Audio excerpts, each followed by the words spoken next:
You're listening to Career Ready, and I'm Coach K.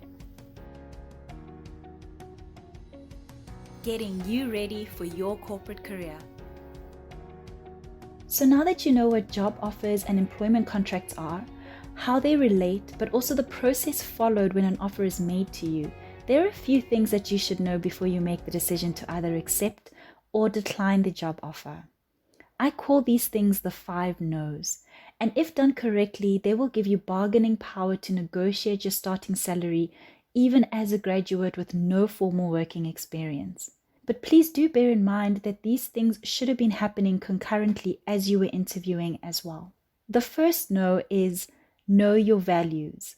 This is an exercise worth doing before you even start interviewing. You should know your personal values and how they relate or match to potential employers. Knowing your values will be a good guide on which companies you want to be working with, and likewise which you ultimately don't. The second no is know the market conditions or industry. Research is important and will remain a recurring theme in all my content. You unfortunately cannot run away from it. It's important to know the current conditions of the industry or sector you're in, because knowing these conditions will determine just how much bargaining power you have. For instance, are they currently restructuring? Is your skill set in demand in the sector, or is it an employer's market at the moment? The third no is know the market-related salary for the role. You cannot possibly begin to bargain for a higher salary if you don't know what that is. So use tools like PayScale to research the market-related salary for your position and use that to determine your asking price range. I recently spoke to a recruiter who told me about an outrageous counter request from a prospective employee. And let's say for the sake of this conversation that the offer was $175K per annum, but the prospect wanted $200K instead. That was $15K above the initial offer, but what they didn't realize is that that $15K was actually a 14% increase. That doesn't seem like too much now, does it? But when you understand that the average annual increase rate for employees in that role is only 6%, that means that this prospect was asking for 2 promotions worth of an increase. Once you put your research into practice, you will be able to avoid making this type of decision or request that might cost you the offer in the first place. So do your research.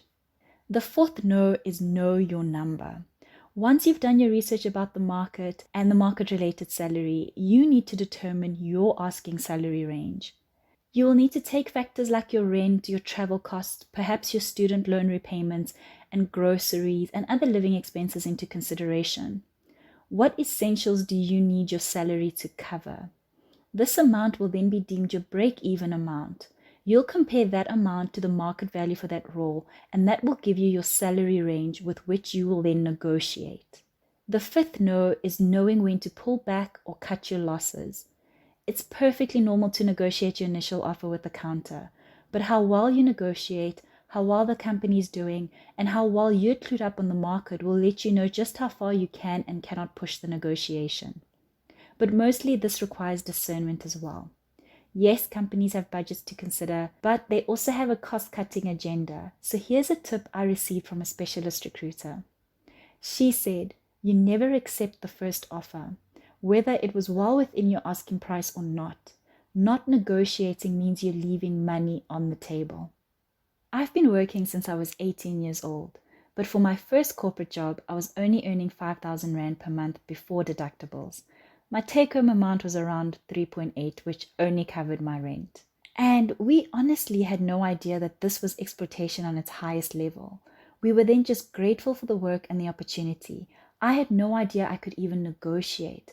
I had no idea the kind of bargaining power I had. I was just focused on finding work and then making sure I progressed from the inside. If I knew what I know today, I would have done things differently.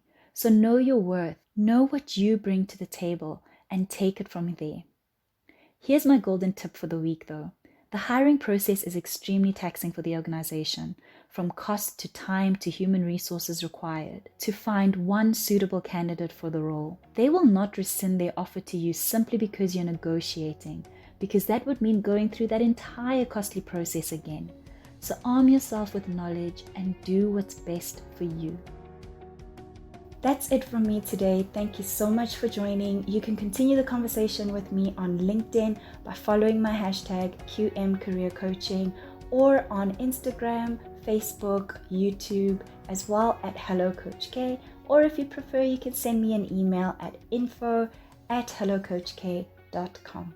See you next time.